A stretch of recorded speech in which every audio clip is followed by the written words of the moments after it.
Patrick Fabian, who's going to talk to you about the film business here in New Mexico and his life as a union member. Patrick Fabian has been a working actor for 20 plus years. He's a longtime member of SAG-AFTRA. He's also part of the Los Angeles local board and has been a national board representative for them off and on during that time.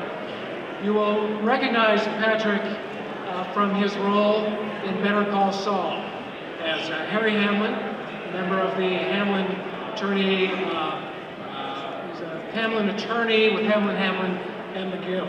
Very funny role he plays there. He's also been on the set of Longmire. We all know Longmire. Thankfully, that was picked up by Netflix again. And he also has a long career as a TV actor, film, and a theater actor. Longtime member of Actors Equity as well.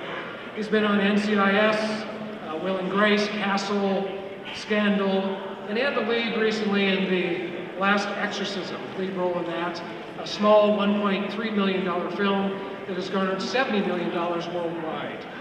He's a committed, successful actor. He's also a committed and very ardent union member. Please help me give a warm New Mexico welcome to Patrick Fabian.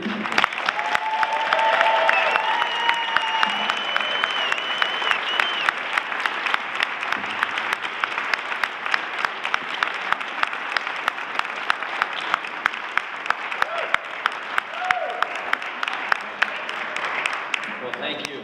Thank you, Doug. Thank you, Tom. It's a real honor to speak in the Roundhouse.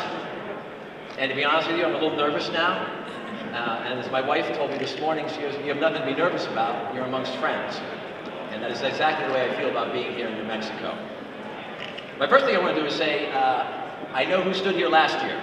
And it's going to be a pretty big skirt to fill. So I want to let you know that Betsy Brandt, who I just saw this week, sends her love, her hugs, and her kisses to all of you.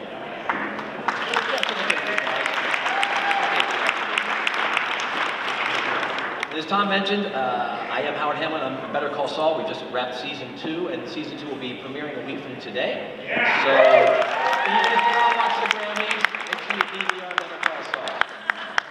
And I love shooting here in New Mexico, but I'll be honest, I have a confession to make. I'm a Pennsylvania boy. I fell in love with the sand and the surf of Southern California. And when I was told that I got the job on Better Call Saul, my first reaction was, yay! And then it was, Albuquerque? For 6 months? Because I didn't know. I had been to Albuquerque briefly before. I'd worked on Crash, as Tom had mentioned. And I was only here for like a day or two, so I was sort of in and out. And then I had the benefit of working on Longmire in season 1. One of my co-stars on Longmire is here. Is he sitting in the audience? There he is. You might recognize him. He was my lover on Longmire. A family. It was a very family show at the time. Your kids are here, aren't they? I told you, nothing went on. It's totally okay. But I worked on Longmire right here in Santa Fe, and I got to stay at the Hotel Santa Fe and started to get a little more knowledge. But still, it was only about 3 or 4 days I was in and out. So consequently, even though I got this great job, I was a little reluctant. I was coming to Albuquerque. But in the last 2 years, you know, as anybody who lives here can tell you, and in case you haven't gone out recently, because that happens when you live in a great, great place. You've got Petroglyph to go hike. You have Sandia to go hike. You have Tent Rocks. My wife and I just hiked Tent Rocks yesterday morning. There was like 3 other people there. It was stunning, as it always is when I go. When I first hiked up the La Luz Trail in Sandia, I went because a waitress said, "Oh yeah, we did that when we were like 8th grade." So I thought, oh, well, an 8th grade girl can go up the La Luz Trail. How hard could it be? In case you're going to hike La Luz, I highly recommend taking extra water. I highly recommend taking power bars, because this old man found himself about 6 miles up going, holy Christ, this is a big hill. Now I made it to the top, and my reward was my first sunset from the top there. And it sold me, hooked me. I was in. I've been to Jemez, the Springs, past Battleship Rock hiking, dipping my toes in the hot springs up there. Bandelier is amazing. I've been to the Opera here in Santa Fe, and up past High Memorial Park, past 10,000 Waves. Yes, I've been there. Coming around the bend that first time and seeing the aspens yellow, seeing that swash of color on the mountains is breathtaking, and a picture can't begin to go ahead and capture what it makes you feel inside. And I think that's why people film here in New Mexico. is they capture moments like that, they take the breath away, and make them go. Now, it sounds like I actually don't work here. It sounds like I'm a tourist. I get that. Is Ursula in the house by any chance? She's a wonderful photographer, does our on-set photography. Where is she? Raise her hand. That's all right. You know, she's a fantastic photographer. She's a set photographer for Better Call Saul. If you're in Albuquerque recently, she had a show in the Albuquerque Museum. Yes. Right.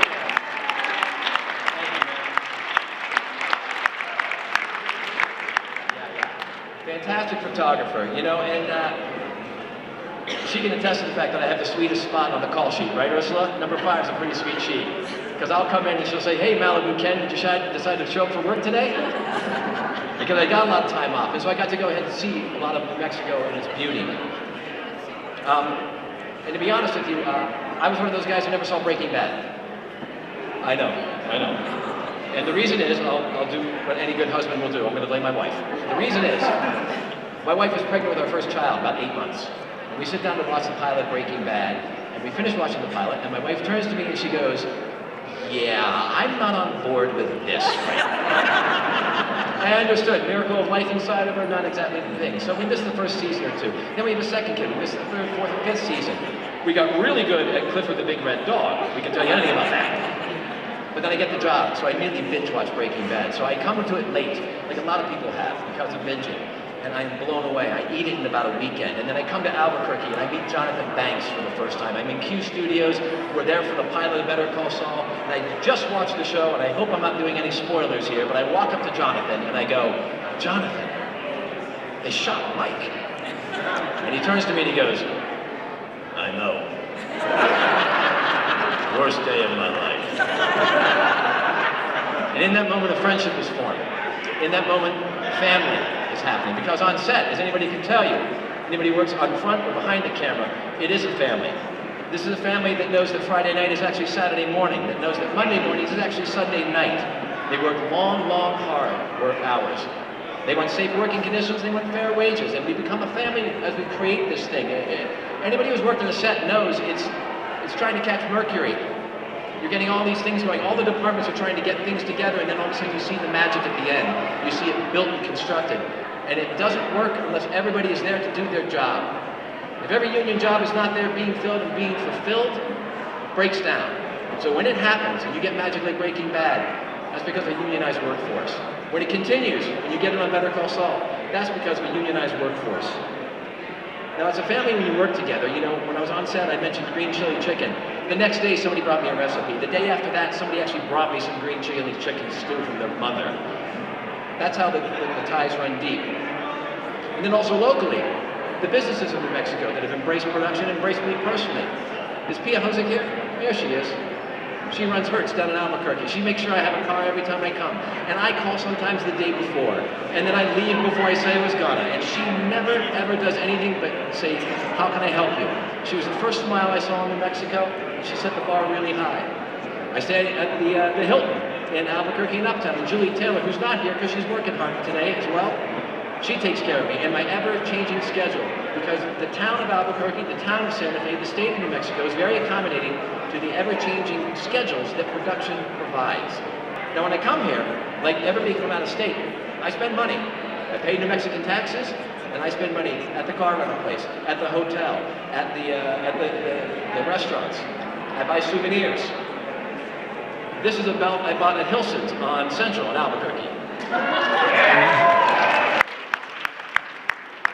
No, I'm not a cowboy, but when I wear it, I feel like one. The reason I can do that, the reason I have maybe just a little extra scratch, is because I have a union job. It's because I have a union.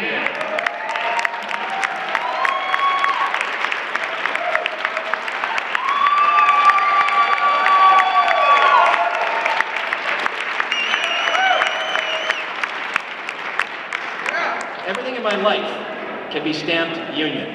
It is not a Hallmark card cliche, it is the truth. It is the car that I drive. It is the roof over my head, it is the clothes literally on my back, and it is the food that goes into my 2 children's mouths.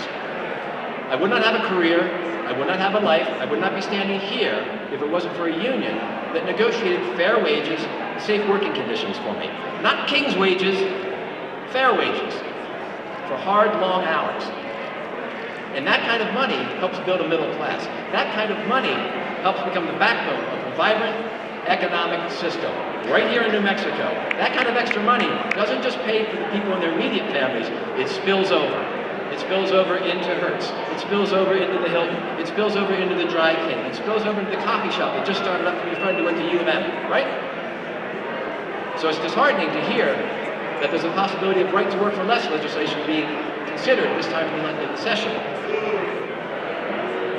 Because for me, personally, I think that right to work for less legislation is nothing more than a poison pill designed to degrade and infect and ultimately bust unions.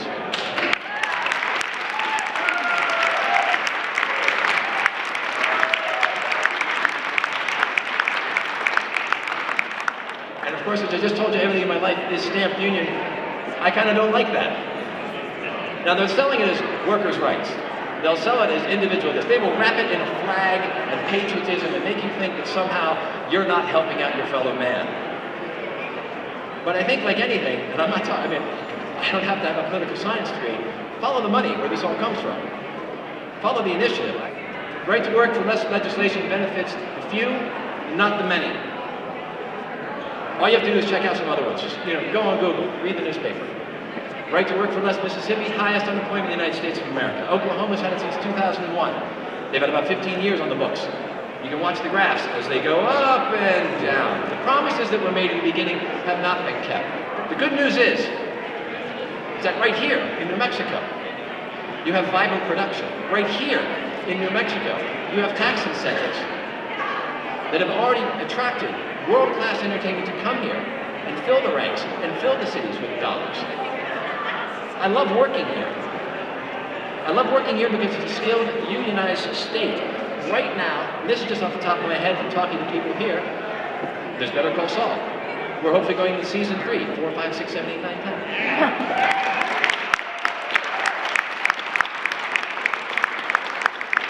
The Ridiculous 6, The Magnificent 7, Whiskey Tango Foxtrot. Night Shift is doing season 3.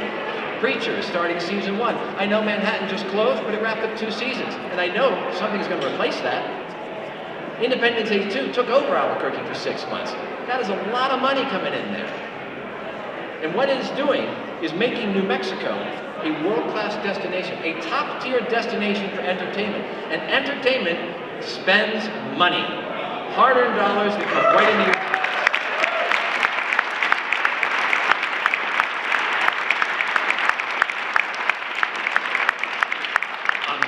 serious and stuff, huh? But the fact of the matter is, I'm a knucklehead actor who just likes to work, right? But I like to work on a union job. I don't care where the job is, I like it to be union though. And the thing is,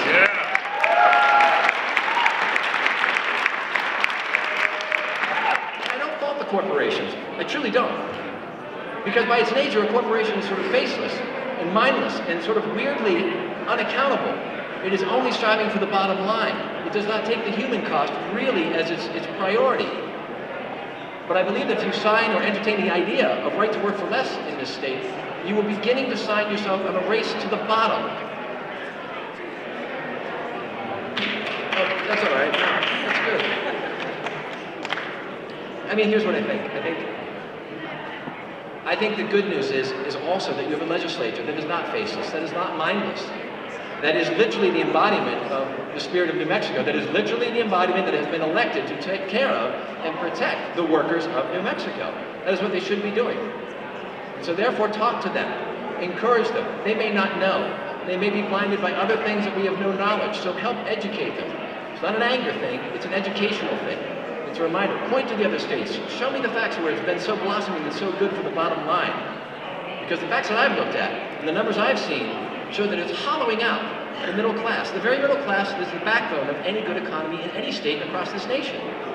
So if this does come up, I do hope the legislature uses its good hearts, its good conscience, and its good minds to allow it to wither on the vine like the rotten fruit that I believe it is. Yeah.